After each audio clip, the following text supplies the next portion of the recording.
Well, welcome back to Acts. And in the last class, we were talking about the topic of what happened at Antioch, and we went through that story, a lot of backstory, kind of hops and skipping. What's the term? Hopscotching from verse to verse to put together this thread.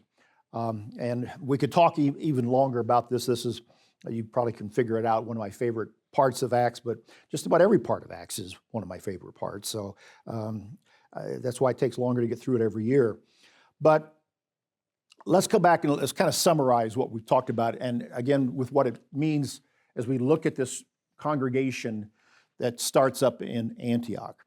We talked last time about the relief effort that they sent by the hands of Barnabas and Saul to Jerusalem at a time of famine, 46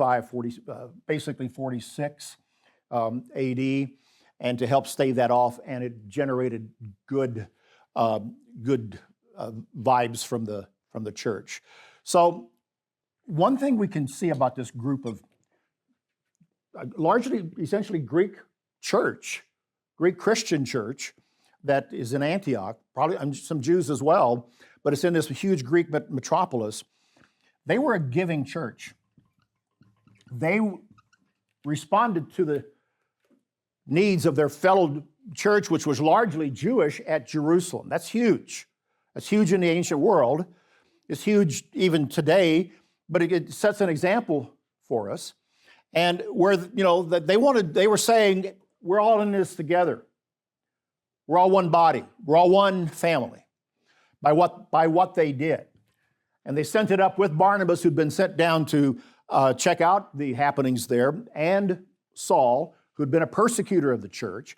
And as I talked about at that time, the last class, Saul's presence and his aid in bringing a bag of grain to a family. Imagine, maybe Saul singled out some of the families of whom he had persecuted, some of their family members, maybe even to the death. And he said to Barnabas, I'll take this cake of figs. I'll take this bag of grain to them. Let me do this one. And he takes it to their home and humbly gives it to them. And maybe there's a little tenseness, and then maybe it's gone. Maybe they invite him to come in and stay a period of time. We're reading into the story, but I don't think we're too far off as to the effect that it had. But the whole church wanted to show their solidarity with theirs. Now, later on, and you've already read this when you've gone through Corinthians, Paul gathers up on a later occasion an offering, it seems, of money to take to Judea at the time. So this is an ongoing feature of Paul's ministry among the Gentile churches, directed back to the Jewish church, largely in Jerusalem. So this is something that goes on. So it's a giving church. Now, we jumped ahead to chapter 13, verses 1 and 2, where they determined to create and fund an evangelistic mission with Barnabas and Saul that we will talk about here when we get to it there, that journey into these lands to preach the gospel and to start churches in Antioch and Pisidia, Lystra, Derbe, Iconium, and through that area. But it's all funded by Antioch. And so they are an evangelizing church.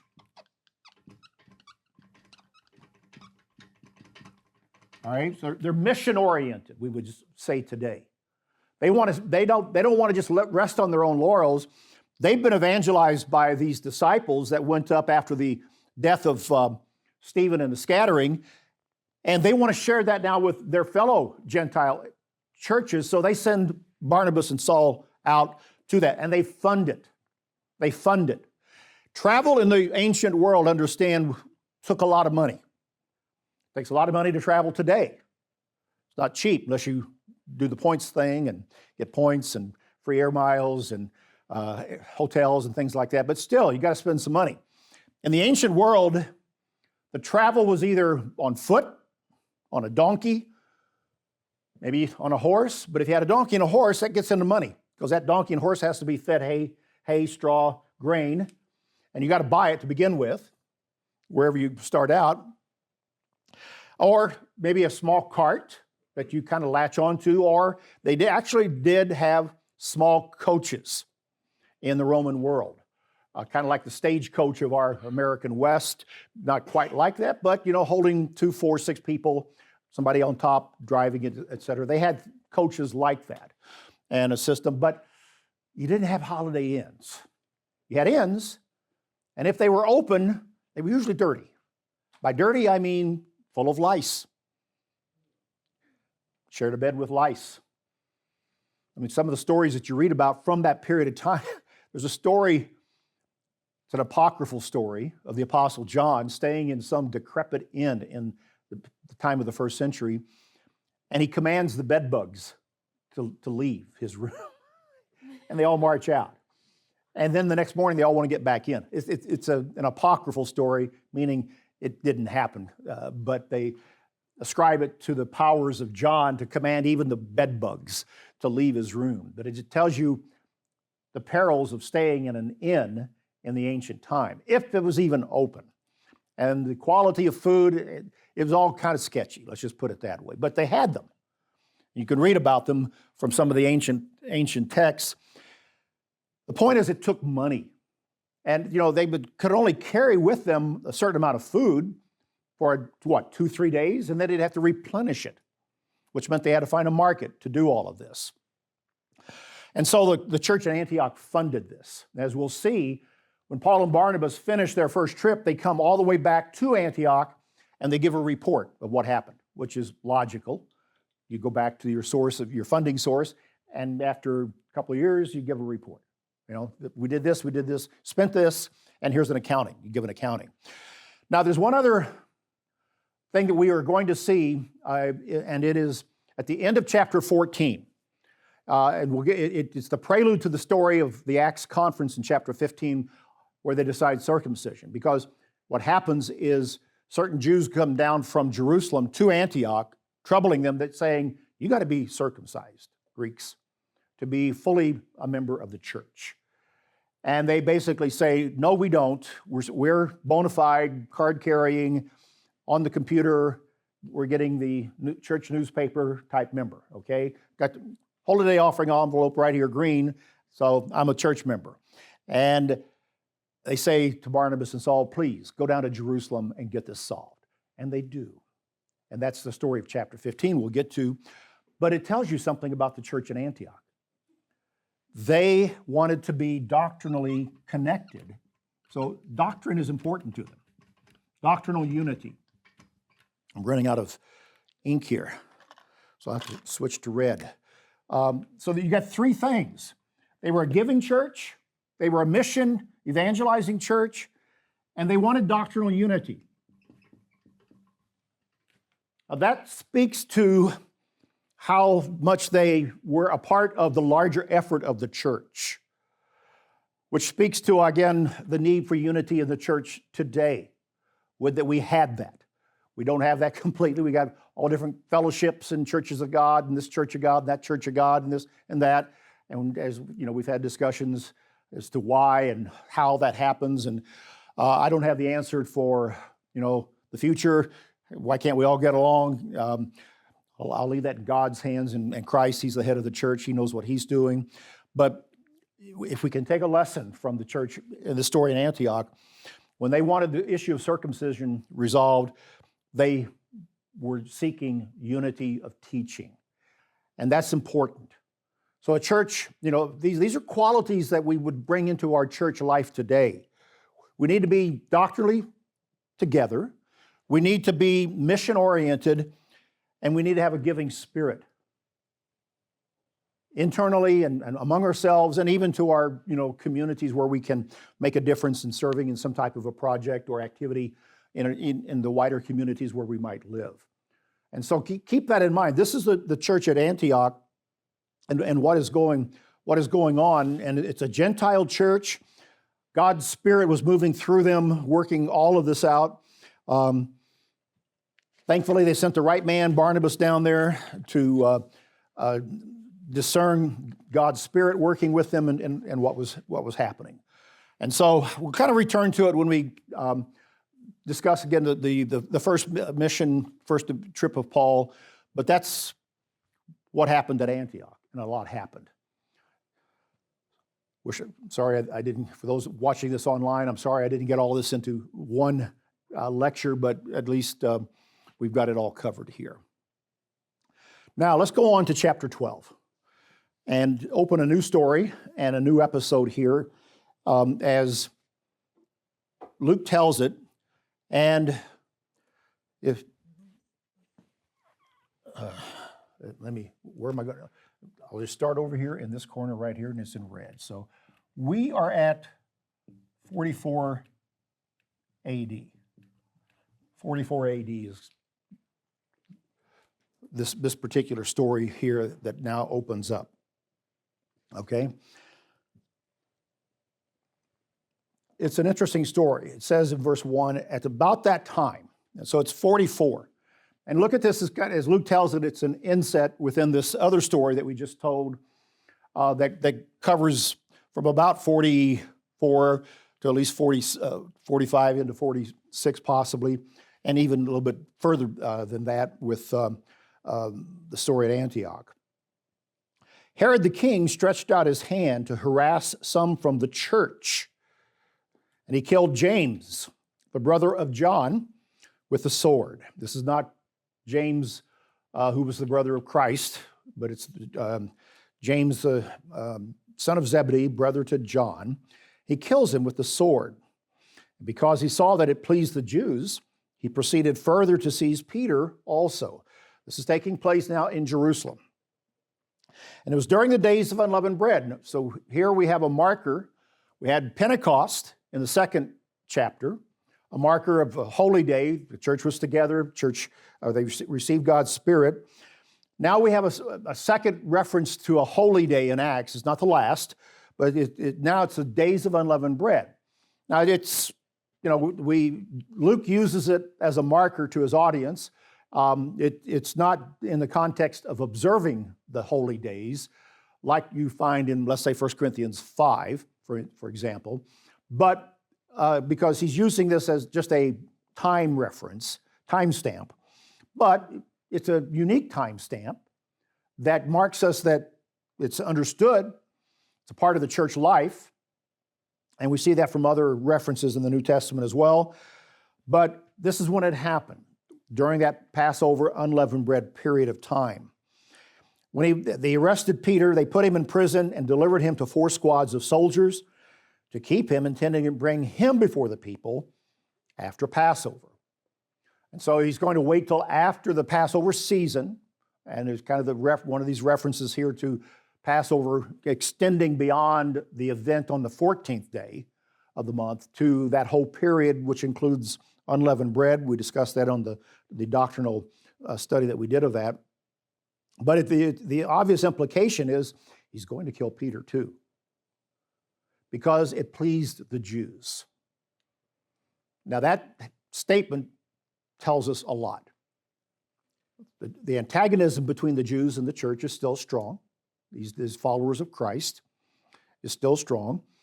The killing of James by Herod pleases them. Why is Herod wanting to please the Jews?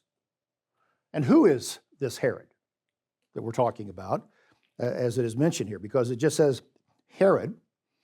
Is this Herod the Great, the one who rebuilt Jerusalem, expanded the Temple Mount? No. Herod the Great was the founder of the dynasty. I hope you still have your Herodian family tree that I gave to you. Those of you watching it online, we put a copy of this online as well.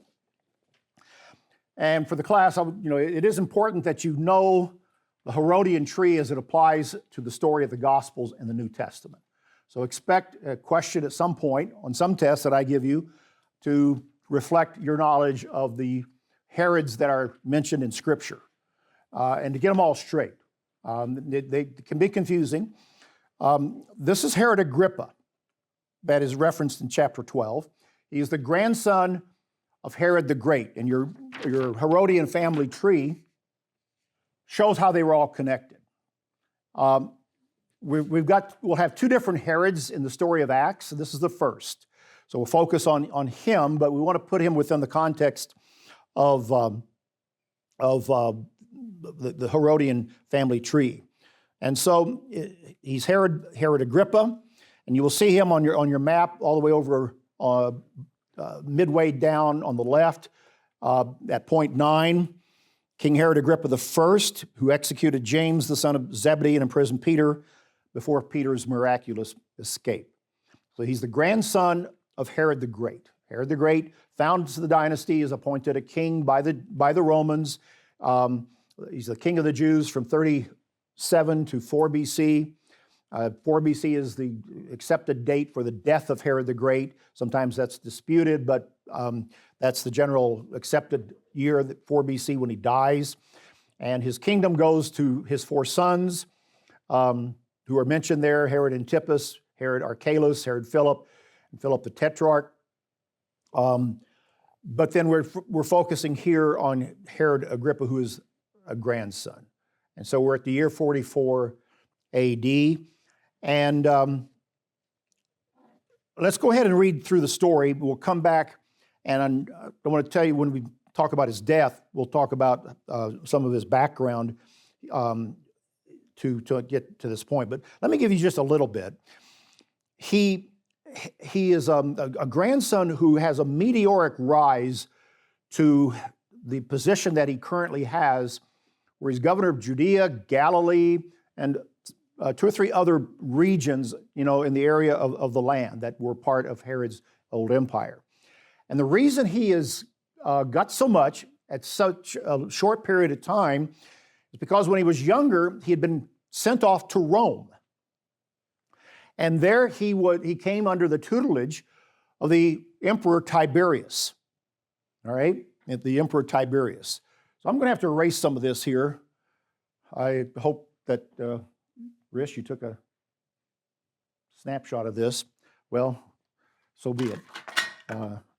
We'll erase some of this here because I want to get this into it. Herod comes under the tutelage of Tiberius. Now, Tiberius is the son of the big guy. Who's the big guy? Anybody know the other Roman emperor? The first one? Who? Augustus. He's the big guy. All right? Tiberius is his son, who takes over after the death of Augustus. We'll talk a lot more about Augustus in the next chapter. Herod comes under his tutelage as a young man.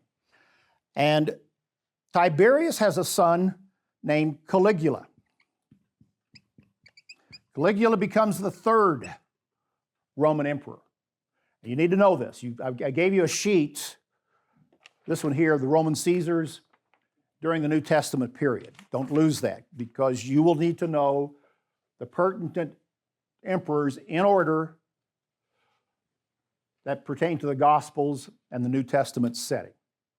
So we're kind of setting this up now. Augustus, Tiberius, and Caligula.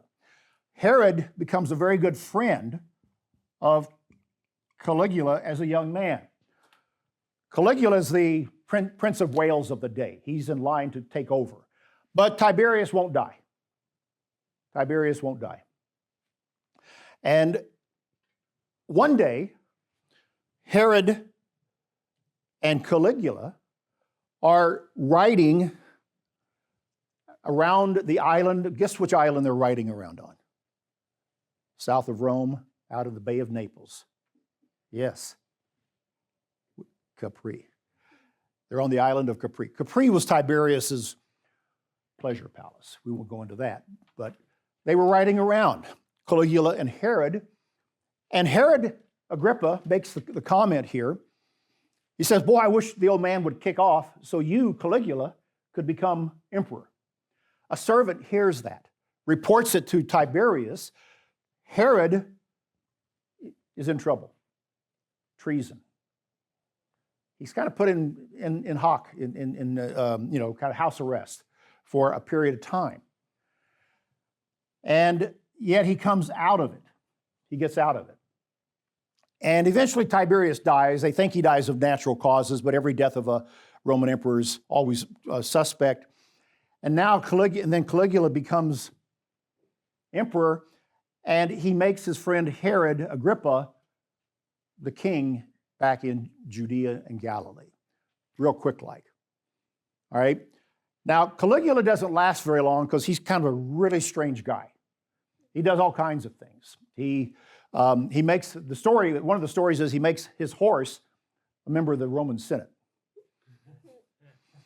And, but he's eventually killed in a plot. And he is succeeded by his uncle, who is Claudius. And this is the Claudius we just read about during the famine of the previous chapter, where they sent the relief up to Jerusalem during that time, in the 40s. Claudius likes Herod too. Herod ingratiates himself with Claudius. His empire expands. So Herod Agrippa, he is sent to Rome, and he becomes friends with two emperors. And he works the system, and he's got quite an empire. But Herod is a Jew. Herod Agrippa is a Jew, and he ingratiates himself now in Judea to the Jews, and that's why he kills James, because it pleased the Jews.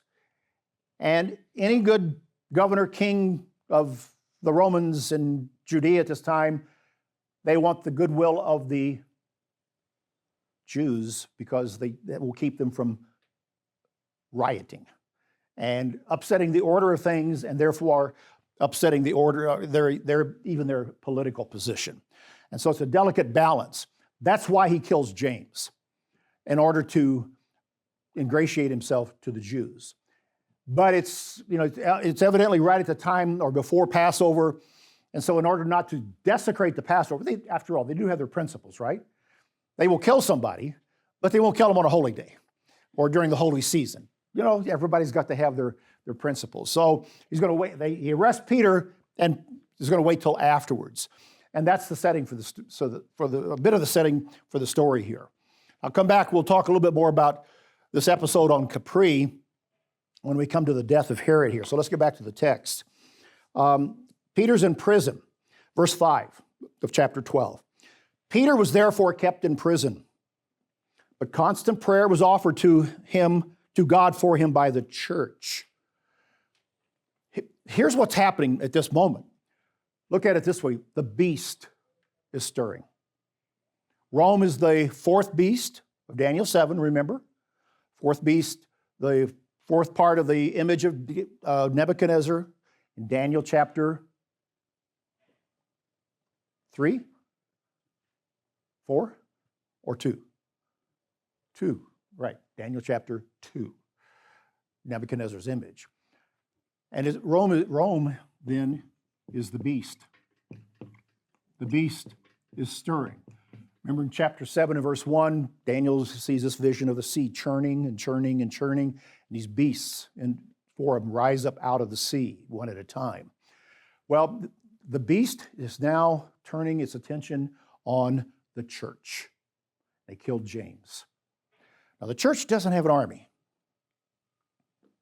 The church doesn't have an ammunition store. They're not a match to the power of Rome. What do? They pray. That's all they have, is prayer. Prayer was constant prayer. A prayer vigil is set up. Peter is he's one of the 12. And he's a prominent member. He's not, he's not the future pope, and he's not the necessarily the leader, but he's a prominent one, and prominent in the story, prominent in the Gospels, and they don't want him to die.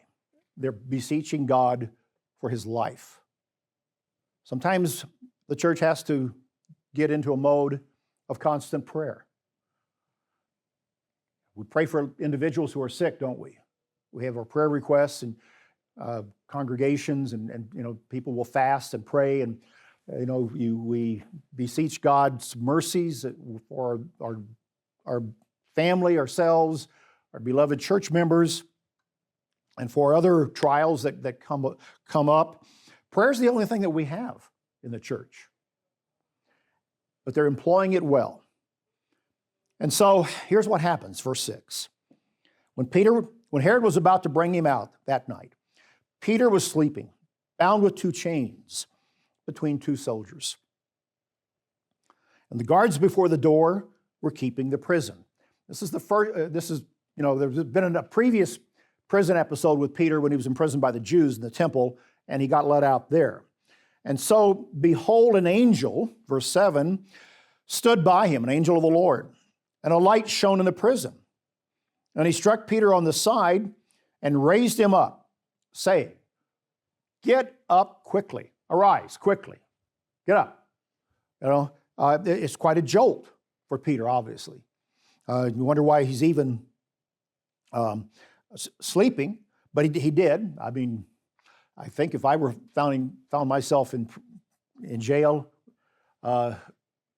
knowing that I might not come out alive, bound with 2 chains between 2 soldiers, maybe they remembered the story where he got loose the first time, and so they're going to make sure that he's not going to get loose. So 2 chains, 2 hands, 2 soldiers on either side, and the feet as well. They're not going to let go of him. But the chains fell off his hands. It's that Jedi mind trick thing working right there, Not really, but it helps us to understand. It happened.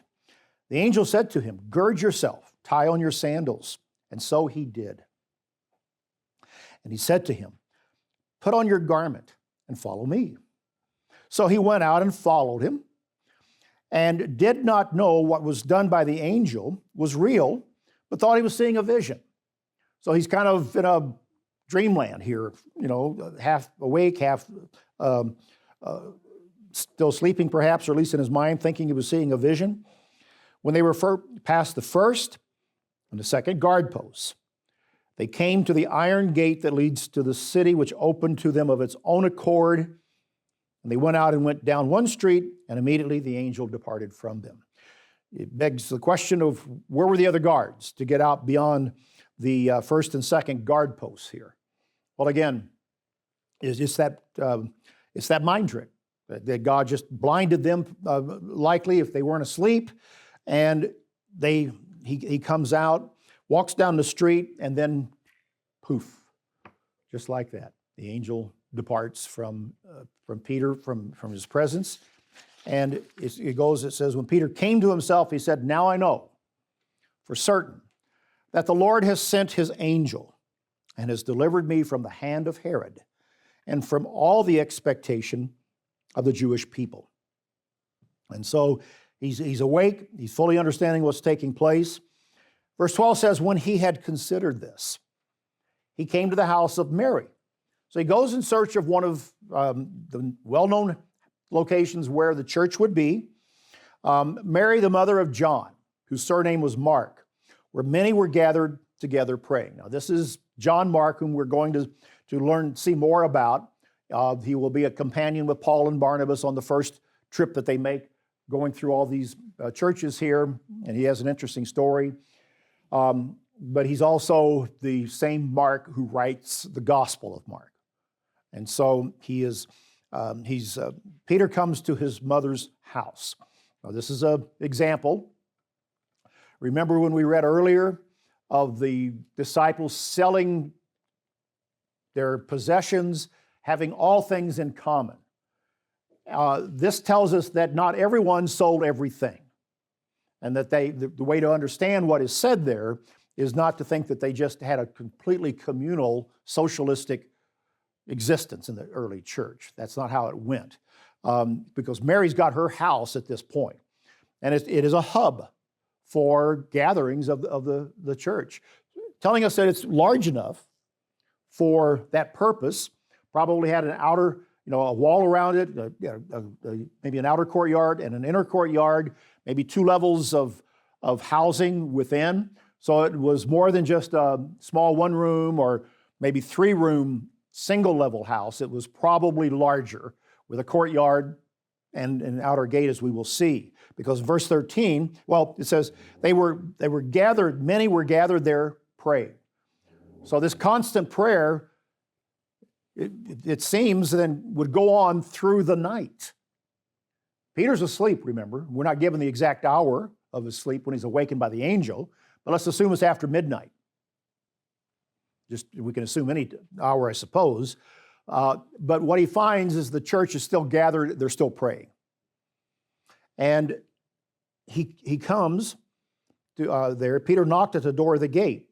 And this is where it kind of gets humorous. This is tells us something about a story that must have been told through the years among the disciples. Luke, years later, when he's gathering his history, picks it up and is led to include it here in his narrative. And it's a bit of a relief. It's been pretty heavy.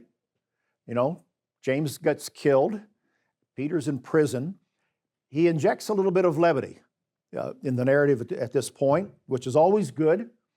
You know, any effective speaker knows how to use humor. I think the best way to use humor is in a natural way. I'm not a joke teller. I can't remember them, and I can't always tell them in the way they should be told. My humor tends to be more of a natural, just flows out in that way. But humor is very good to use. Drop it in as a spice or as a moment just to ease the tension that is building in your message at times. So guys, learn how to use it, but use it judiciously, and don't use it as a crutch. And that's all I better say about humor at this particular point in time. But here's what happens. There's a girl named Rhoda who came to answer Peter's knock at the gate, the door of the gate. Again, that just tells you this is a larger home. It's got a gate leading into probably a courtyard. When she recognized Peter's voice because of her gladness, she did not open the gate. She just, whoa, Peter, whoa, and whatever she does. And she ran in, she turns around, doesn't even open the door, and announces that Peter's here. Peter's outside the gate. And Peter's left knocking at the gate. But they said to her, well, you're beside yourself. But she kept insisting that it was so. And so they said, well, it's his angel. Again, telling you a little bit of how they looked at the spirit world, understood the spirit world. We want to be careful, don't read a whole lot into this, that everybody has a guardian angel or an angel presence. God's angels do interact and work in ways we don't always understand. I don't personally go around thinking that I've got a guardian angel hovering around me all the time, personally assigned to me. Maybe I do, maybe I don't. I don't necessarily think about that. I do think that, there have been times that I've had angelic protection that I could probably assume this was the case. We did a Beyond Today program around that a few years ago. But I'm sure also there have been many, many more that I didn't even know I had the protection of angels as well. But they were, they understood the angelic realm. She said, it's his angel. Now, Peter continued knocking. So he's left outside. When they opened the door and saw him, they were astonished. They recognized the lengths that the Romans had gone to Herod to keep him under lock and key, and he's out. But motioning to them with his hand to keep silent, he declared to them how the Lord had brought him out of the prison. So he probably just, to quell the noise level probably got a little bit high, and he wants to explain. This is kind of how I interpret it. He wants to declare to them what happened. So he says, hey, calm down, everybody settle down. I'm here, I'm okay. But let me tell you what happened.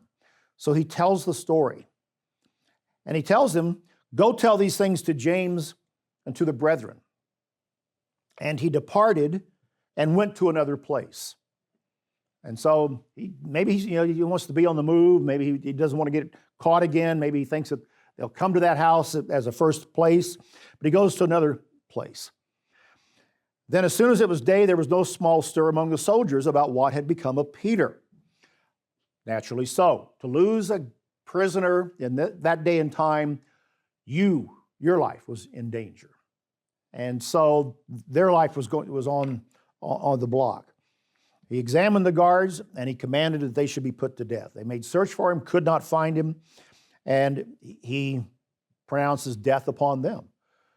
Did they not do it when he left? Because it says he went from Judea to Caesarea and stayed there. We don't know, but this was the penalty for losing a prisoner. When we see Paul in Philippi, in another prison scene, he'll get out by miraculous occurrence, and the Philippian jailer is about ready to kill himself because, again, that is the penalty for losing a prisoner under the Roman system. And so the scene is now set. So Peter's out, and this is where that particular part of the story ends. Herod gives it up. And down in verse 20 then, Herod had been very angry with the people of Tyre and Sidon, but they came to him with one accord. Now, this gets us, again, we're still at this time of the year of 44 AD. There's been a bit of a diplomatic problem between the residents of Tyre and Sidon and him. Having made Blastus the king's personal aide, their friend, they asked for peace because their country was supplied with food by the king's country. So there's a diplomatic mission going on here at this particular time, and it occurs at a time when there's a festivity taking place. Because in verse 21, on a set day, Herod, arrayed in royal apparel, sat on his throne and gave an oration to them. Now, he's in Caesarea. We've shown pictures of Caesarea quite often here in the past, and I won't put them up on the screen. That's maybe in post-production. For those of you online, they can do that. But there's a theater in Caesarea, and there's a stadium in Caesarea. It says here that he's sitting on his throne and gave an oration to them. The throne for a governor, king like this, in the ancient world is called a bema, B-E-M-A. And it's a raised stage-like place sometimes in a market, sometimes in a theater, where the magistrate, the governor or the king will sit and preside or set in judgment. It's called the bema. We'll see that in Corinth. When Paul's there, he is brought before the bema, where the governor is by the Jews at that particular time. It's been thought that this was in the theater. There's a line of thought among the scholars today that it was not in the theater, but it was in the stadium, which is very close there in Caesarea. Doesn't really matter in one sense to us. But what is happening, there's a festival taking place. And it says Herod comes out in royal apparel. Now, this episode is also told in the story, in the history of Josephus. We all remember Josephus, the Jewish historian of the first century. Josephus gives a very detailed account of this very episode. It's the only New Testament episode where we have corroboration with an outside source that's pretty close. There are a few differences, but scholars feel that they harmonize one another and they actually complement. It says here he comes out in royal apparel. Luke's account is Josephus has him coming out in kind of silver apparel. It's quite elaborate. It's quite an elaborate costume that Herod is dressed as. And he gives a speech. And the people kept shouting, it says, the voice of a God and not of a man. The voice of a God and not of a man. They're deifying him. They're shouting these accolades that you're a God, Herod. You're a God, Herod. You're not a man. And he's already killed James. He wanted to kill Peter. Luke puts this story in here to show the judgment of God upon even as high an official as a member of the Herodian family, Herod Agrippa, the king. Immediately an angel of the Lord struck him because he did not give glory to God. It wasn't in his nature to do that. But he'd already gone too far. And he was eaten by worms and died. Eaten by worms and died. Now, Josephus says he died about 5 years later. Not 5 years, 5 days later. 5 days later. Josephus also tells us something else that Luke doesn't tell us. Josephus tells us that Herod Agrippa, on this occasion here, looks up and he sees an owl. An owl. The Romans and Babylonians and the Greek, all the ancient peoples, very superstitious. An owl was a harbinger, a bad omen.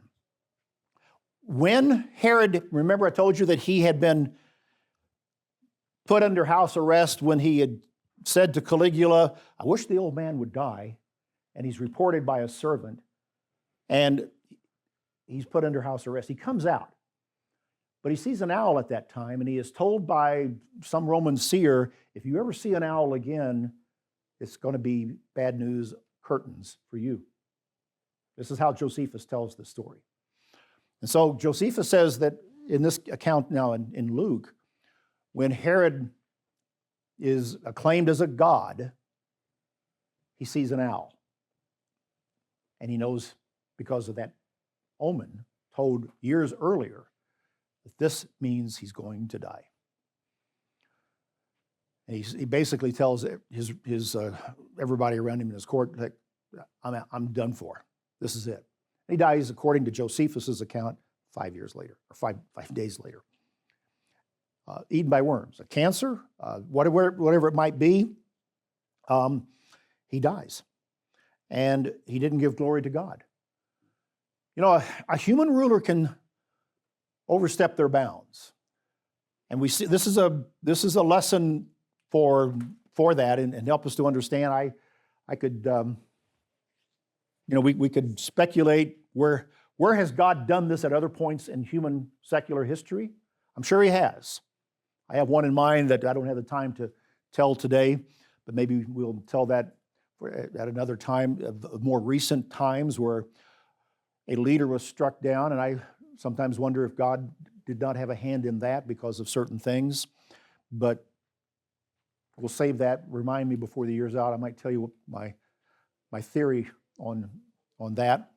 But I would think that God has done this at other times where there's been the connection of his people, whether it's Israel, the church, or whatever, that we don't know about. But we're given this, and I think that it can help us to understand that God does rule, even down to something like this in the affairs of man. He protects his people, and he watches over them. So this story of Herod Agrippa, and as it connects to the Herodian family tree, it's important to know these Herods. And Herod the Great, Herod Agrippa, Herod Antipas, and Philip the Tetrarch, they all play in the story of the Gospels. But for our purposes here, at least in the book of Acts, you should know Herod the Great, this Herod Agrippa, and then the later Herod that we're going to come in contact with, Agrippa II, later on in the story. In the brief time that I've got here, let me just mention, be sure you keep handy your Caesar's chart showing the Caesars in the New Testament. I'm going to put Julius Caesar up here. You need to know Julius. He kicks it all off when he essentially destroys the Roman Republic, tries to become a dictator, and then he gets himself killed on the Ides of March, and his son Octavian has to then wrestle for the throne with Mark Antony, and he wins. He takes on the name Augustus. He founds the empire. And when we get to chapter 13, in the next story of Acts, we're going to come back to the role that Augustus plays in the empire and that period of time as the savior, the soter. But he is succeeded by Tiberius, who is succeeded by Caligula, who is succeeded by Claudius, who is succeeded by Nero. And it's Nero that will imprison Paul. So you got Julius, Augustus, Tiberius, Caligula, Claudius, Nero. You should know those in order. They are important in the story of the New Testament. And then there's three others. Vespasian, who begins the assault against the Jews in the Jewish revolt of 66 AD, and his son Titus, who finishes it by destroying Jerusalem in 69 AD. And the last one is Domitian. And we all know who Domitian is. He's the Roman emperor at the end of the first century who imprisons John on the island of Patmos. These are the Roman emperors that you should know, because they deal with the story of the church in the Gospels, in the New Testament, and they all have a role to play. There's three, between Nero and Vespasian, there are three others, but they are short-lived, and they don't pertain to the story of Acts or the New Testament. So I'm not going to worry about those, but you should know these and should be able to describe something to them. Nero imprisons Paul. Claudius, you've got the famine, and he also expels the Jews, and that's where we come into contact with Aquila and Priscilla. Caligula doesn't apply in the New Testament story, but he's at least in the line of things. And Tiberius is the emperor when Christ dies, 31 AD. Augustus is emperor when Christ is born. But those are things that you should know about the New Testament and their connection with the Roman history. So we'll start the next class with chapter 13, begin the first journey of Paul, and start moving through that.